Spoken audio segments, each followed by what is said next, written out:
Get ready, folks. It's going to be a wild one. Irrelevant news. So Dixie D'Amelio addressed a few things in a recent apartment tour. Right here is where I stand most mornings. I drink my morning coffee and stare into other people's apartments. Sometimes we make eye contact, sometimes we don't. It's kind of like a little game I play, you know? It's good to see that Dixie's being a nice, responsible, and creepy neighbor. My glam room, and this is the infamous room from the Vogue video where I talked out of my and had no idea what I was saying. The whole I don't do my makeup every day. I feel like I'm gonna address that right now. If you have ADHD, you understood what I was saying. This is the clip that Dixie's talking about. I do not do my makeup every day, but every day I don't do my makeup always is the day that the paparazzi comes and finds me, so now I'm getting better at doing it every day. Am I the only one who fails to understand why Dixie D'Amelio thinks that only people with the ADHD will understand what she said in that clip? Because it actually sounds pretty reasonable. If you don't do your makeup every day and you're not running into the paparazzi, then you really don't have reason to start doing your makeup every day. But then when you start running into the paparazzi, then you have to start doing your makeup every day. However, if you're calling the paparazzi on yourself, then you're giving yourself an excuse to do makeup every day. So basically, pick your poison. I feel like you talk without thinking and it makes sense at the time, and then you listen and then think, what was I saying? And that's what happened. I feel like that happens with everyone, not just people with ADHD. But maybe I have ADHD and I don't know. Who knows? I guess I got to start doing my makeup every day to find out. Probably the coolest thing I could see from my view is, well, this one's actually not really funny because like I feel bad, but I see people get like red light tickets all night and I can just sit and watch the light go off and I'm like, oh, that sucks. On the positive side, folks, Dixie D'Amelio has started to learn how to reduce the amount of awful sound bites in a single video. Things are looking up. Also, I was kidding before, I don't look into other people's apartments because that's weird. I just wanted to put that in there that is a joke. These TikTokers, folks, they're growing up so fast. Anyway, moving on to somebody who has not grown up. Tana Mongeau recently shared that she was getting sued for $700,000. My last party fully is getting me sued for literally $700,000. Oh, actually, Why? 700. Okay, are we talking about literally or are we talking about literally? It's very different, folks. One's literary, the other one's milk-based. Everyone told me moving into that house that the realtor was crazy and the owner was crazy and he was gonna sue me when I moved out and shit. But I was just like, oh, whatever, like fucking sue me. What do you? And he did. So you having to go to court? Yeah, like virtual court? Now, many of you may not know this, folks, but in Los Angeles, because of COVID, all physical courtrooms have been shut down, and now everybody who is going to court or having their cases tried is doing so with their Sims. I signed a very crazy lease where it was like you can have up to 25 people over, but then if there's video evidence of any more than 25 people, it's like this amount of money for that. Why would you sign that? To understand why Tana Mongeau would ever put herself in that type of situation, you have to know that for Tana Mongeau, chasing litigious situations is a sport. And TanaCon was her Olympics. They showed this clip in I court. thought he was kidding. No! you looked at it, you're like, oh, he's kidding, and signed it? No, but What? to be Now, many of you may not be experienced with contracts, but as somebody who has signed many of them without reading, I can tell you without a fact that there's always a just kidding clause. You just have to squint really hard and pretend to imagine it. FaZe Clan and like Clout House lived there before. They signed the same terms. They obviously broke them. They ended up kind of finding a loophole getting out of the lawsuit. Same with Hype House. Like I think I don't want to say I'm gonna get out of it because that's like crazy, but my lawyer's crazy. I think we'll fight it well. Now, if your lawyer isn't telling you to enter contracts that have high potential for litigious consequences, then you better fire your lawyer. They're all so cheap anyway. It's like a stack of papers that cost $1,200 a sheet. I just won a lawsuit last week. You did? Congrats. All right. Can you talk about it since you won? I actually can't talk. This is my first time talking about it. Yeah, Tana Mongeau! I won a Tana lawsuit. versus the law. Tana's lawyer is also celebrating, folks, by popping champagne in the brand new yacht, which they literally expensed. Tana's got that OnlyFans money, folks, so she can pay all these bills all day. She doesn't have to think about the next 20, 30 years. You know how I did TanaCon? Yeah. Favorite convention, love that. No, but the guy who did TanaCon, well, you know, we all know Segway. the guy He tried to have a TanaCon too without me.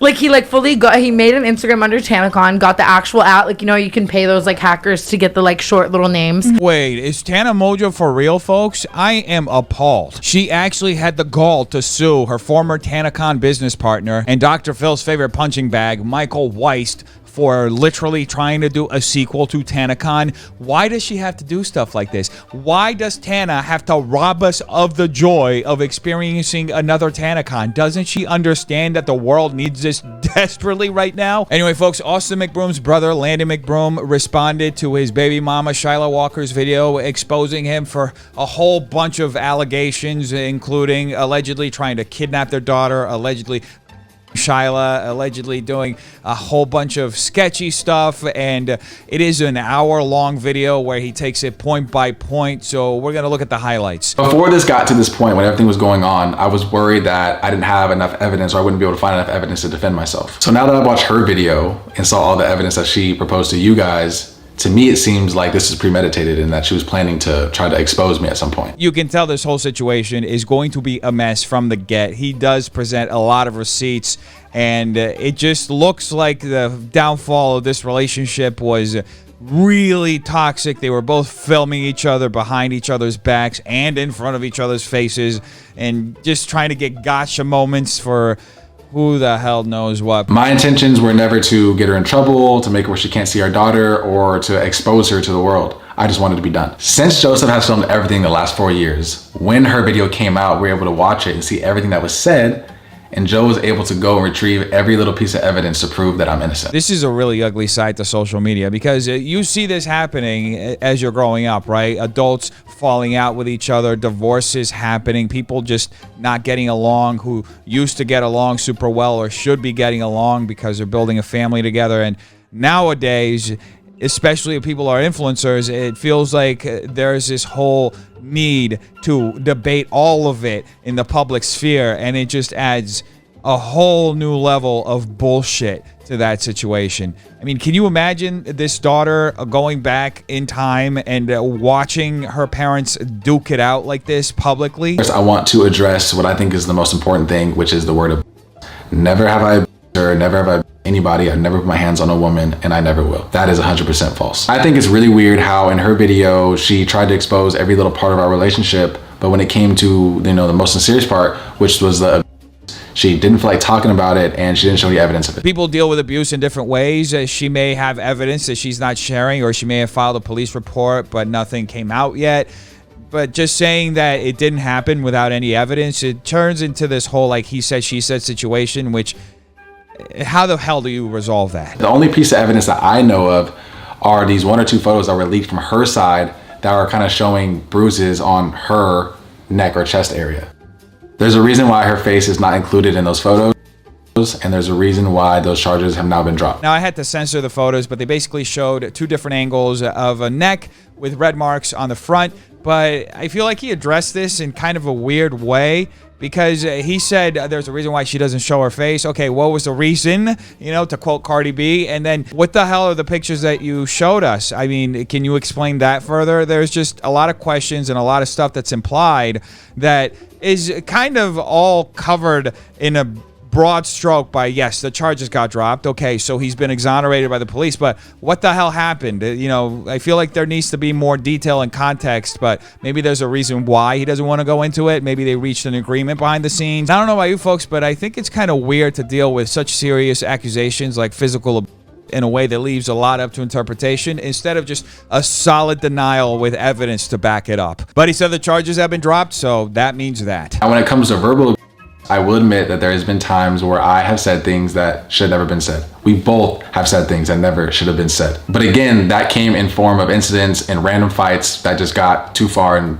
the bad things were said. This was not an ongoing thing in our relationship. I mean, as far as we know, there's at least one other video of him admitting to the verbal abuse. So this isn't really news. Any injuries that she had during this time that she insinuated that I caused is completely false. Just like how she kept mentioning her foot being broken and being in this boot, Shyla was going through many cosmetic surgeries at this point, and a foot surgery was one of them, and here's proof of that. I'm a little groggy right now, but I think she'll be okay. Anyway, Landon goes on to show pictures of his own neck and some redness and describe how Shyla allegedly also attacked him, which according to Landon happened more than once. When I get there, she says that she's lost her phone, and multiple times when she lost her phone, she would go on my phone and do like the Find My iPhone thing.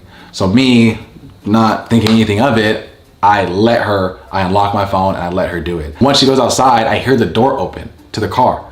So then I'm like, immediately I'm like, oh my God. Go on. She immediately goes to text messages from my mother and I. When she's going through the text messages, she sees that I sent my mom my own banking information. She thinks that we're conspiring to steal money from my own account, which doesn't make any sense. Landon explains that the reason why he gave his mom his login information for his joint bank account with Shyla, where they had all their YouTube money and brand deal money deposited in, is because he, during their entire relationship, was not really aware of what was happening with their finances. And towards the end of the relationship, he got a little worried and wanted to have his mom look over it because he was scared of getting ripped off. So at this time, she's trying to basically keep us hostage, keep my daughter hostage, and not let us leave till my dad's birthday. She's wanting to talk about this money thing.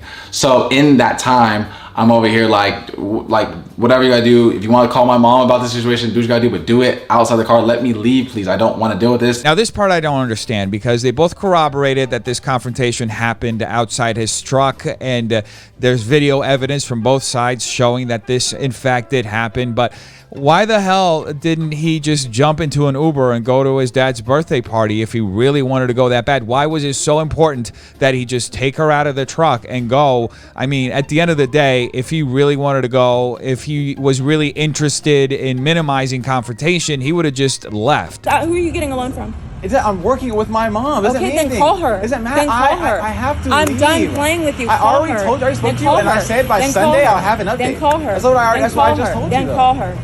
Call her. I have to leave. Call her. No, we don't have Call any her. issues. If you have to leave, then you just fucking leave. I mean, there's some aspect of this whole situation that's not being told. That's just, it's just making this whole confrontation outside the truck, which eventually led to the kidnapping incident, just it seemed really murky. Your mom's a stupid ass bitch. I'll say it again to you. Your mom's a stupid, dumb, biased, fucking piece of shit ass bitch.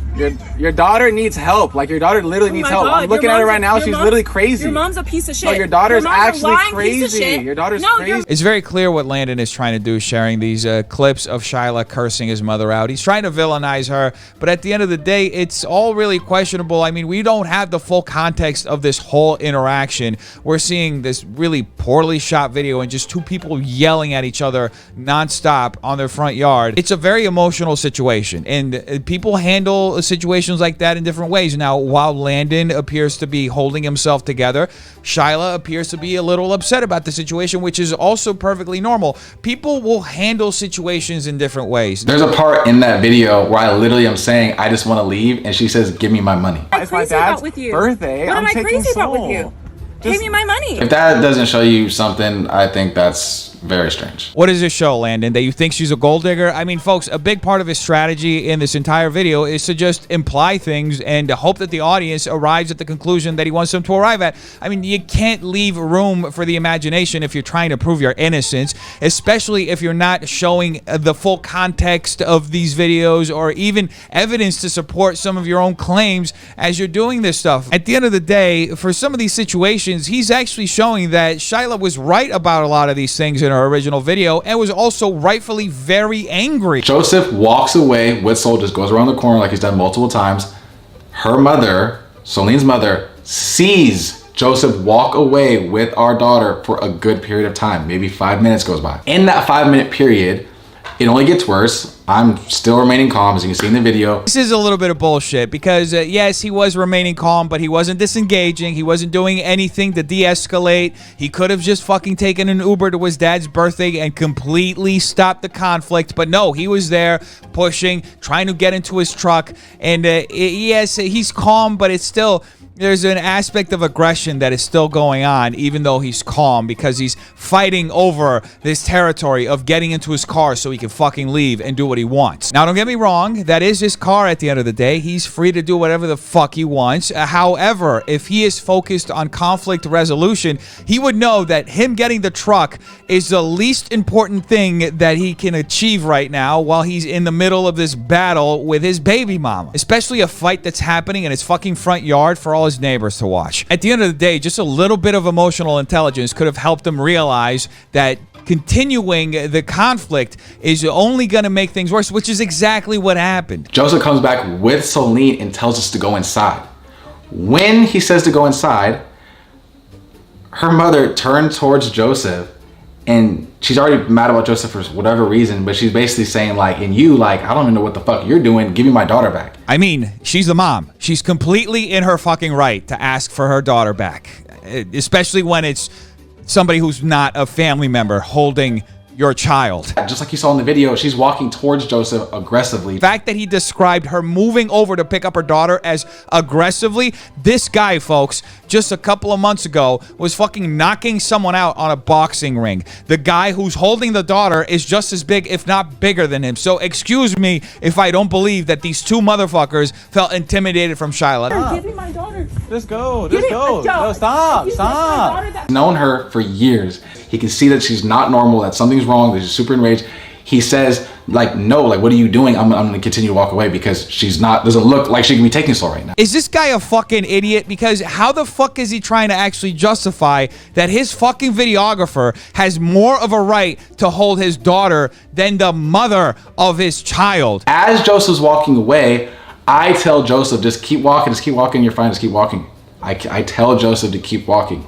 Never did he ever get in the car, never did he even touch the car, never did that happen. He walked around the corner like he did the first time. You know, I gotta actually commend Shyla for showing some restraint in this situation by only calling 911, because if it were my mother in this situation and this motherfucker were telling his videographer to walk away with me or my brother, he and his videographer would be dead right now. You don't fuck with a mom's kids. That's lesson number one of momming. Days, less than a week, days after we supposedly kidnapped Celine. May 15th is when the kidnapping happened between Joseph and I and Celine. May 21st, literally less than a week later, is when we have this meeting in our home. This guy better have a point, because he's starting to get on my fucking nerves. Once her recent video came out and he saw, you know, again, how outlandish it was, he provided me with this footage. So Landon goes on to explain that his videographer secretly filmed this meeting between Landon's mother, and Shyla and Shyla's mother, where they're basically working out the terms of their breakup. And Landon goes on to question why Shyla felt comfortable keeping Joe, the videographer, around after the kidnapping incident. If this person was someone you really felt like tried to kidnap your daughter days before, you're gonna tell me that you're gonna aid and help him get ready to leave by himself to take her on a walk? So Landon says in his video there was a week between the kidnapping situation and the meeting to resolve their breakup. However, one thing he didn't mention that Shyla mentioned in her video is that Joe later walked up to her and cried, apologizing for what he did. So I assume that Shyla worked things out with Joe, so it wouldn't really be unusual for Shyla to trust him again under certain circumstances until she's maybe able to move into a place where she's surrounded by people that she trusts. She's claiming that my mom wants our YouTube channel back, or she's trying to get the YouTube channel back from her. And then she says, I never took it. And she goes, as far as the YouTube channel, Landon wants that back. It's like, I never took it, like, okay. So let's not look at this yet. Let's talk about the big pictures, YouTube. I already made the request with YouTube. I never took it. They're already changing it on the back end. So that's something that we have to figure out, because you can no longer have that channel. I already requested, this is all this is done. Yeah, this kind of fucked up that Shyla wasn't truthful about the whole situation with the YouTube channel. But at the end of the day, folks, they may have potentially opened themselves up for legal liability here, because California is a two-party consent state. You can't really record someone without their consent. So while that video is damning, it could really be something that comes back and bites Landon and his videographer. Now I'm going to show you guys some clips from the meeting showing you who the real aggressor was and how aggressive she really is. No, you don't get to change your own mind. Don't. I knew this was going to happen. I knew this was going to happen. You literally are psychotic. Again, it's very clear that Landon is trying to villainize Shyla, but folks, this is a very emotional situation. I mean, they're breaking up a family and trying to decide what assets are going to go to who. It's not something that's necessarily easy to deal with. Now, don't get me wrong, that doesn't excuse Shyla's action, but at the same time, it shouldn't be seen in a vacuum, as that is exactly who she is as a person, because it's not every single day that you're forced to sit in front of the person that you're breaking up with and literally divide up your life as you're both fighting for custody of your daughter. One of my good friends in New York is a divorce lawyer, so I've heard a bunch of stories of all types of things that people will usually do in the midst of a divorce, and getting a little emotional is usually par for the course. Sit down. You need to get this done. Sit down. I'm calling my attorney? No. Shyla, sit down. Sit down. No. This is fucking, you're not gonna You're get a piece anywhere. of shit. Shyla, So I'm getting that headache. All right, go ahead. Finish this conversation. No. I don't want you to sit next to No, me. I don't care what you want. I'm No. a grown woman. This is my house. Get out. No. Get out if you're gonna be rude. I'm sitting here. You don't get to determine Okay, where but I you sit. don't be rude. No. I don't want you to say. Then you move. At the end of the day, I don't think this tape is going to have the effect that Landon McBroom expects it to have. It's not going to paint him as the victim. In fact, I think a lot of people are going to relate to Shyla in this situation because who the fuck just lays back and acts like everything is okay in the middle of a fucking breakup that is pretty much a divorce? At the end of the day, I think they should have done that meeting with lawyers. I don't think they should have just tried to resolve it with family because there's too much tension. There is absolutely no way that they're going to resolve any of it, as we saw in that car scenario. It's only going to escalate, and clearly Shyla is more easy to emotions than Landon. It doesn't make Landon better than Shyla. It just means that they react differently to conflict. I only ever had one handgun. It was a registered handgun in my name, perfectly legal. I have a family member who is in the gun business. He is a gun collector. He knows a lot of gun resellers. He asked me if I wanted to buy a handgun from someone who was selling a handgun that he knows. He said you can hold on to it for a while, you can play with it, you can shoot it. Anyway, Landon goes on to explain that he literally just forgot he had this unregistered weapon with him for just about a month, which, how the fuck do you do that? I showed them my injuries. They granted me an emergency restraining order and emergency protective order over our daughter. Soline's mother says the word injuries. I showed the police my injuries, not injury. That means plural. The only injury that we know of is the finger. Only other injury is the boot. And we all know the situation with the boot. And if the boot was showed to the police to get this restraining order, then that means the restraining order is false. At this point, we just have to take Landon McBroom at his word, folks. But at the end of the day, the protective order was given. And contrary to common belief, it is actually not that easy to get a protective order. And if Landon is implying that Shyla lied to get the protective order, then she could definitely face some legal consequences for that. But as for now, it's all fucking speculation because the guy just doesn't directly address this type of shit. I was ready to go through with it. You decided to not do that. If I am this horrible partner, wasn't there for you for shit, didn't do anything for our kid, liar, abusive, all these things, just a horrible monster to you, why would you want to go through with the agreement, get engaged, and marry me? Why the fuck are we getting asked this question, folks? He should be asking this from his fucking baby mama. Jeez. For all we know, maybe she still fucking loves him and had a shred of hope that they could work things out and actually live happily ever after. Who the fuck knows at this point? The reason why I am not going to show you guys the rest of this meeting footage is because what you are going to see that she did and said, you will never be able to forgive her for. Ever. But I promise you, if she responds to this video with more lies, more playing the victim, then I will have no choice but to show you guys the footage. Oh, ending an exposed video with a threat. Nice. You rarely see that move, folks. And now, palate cleanser.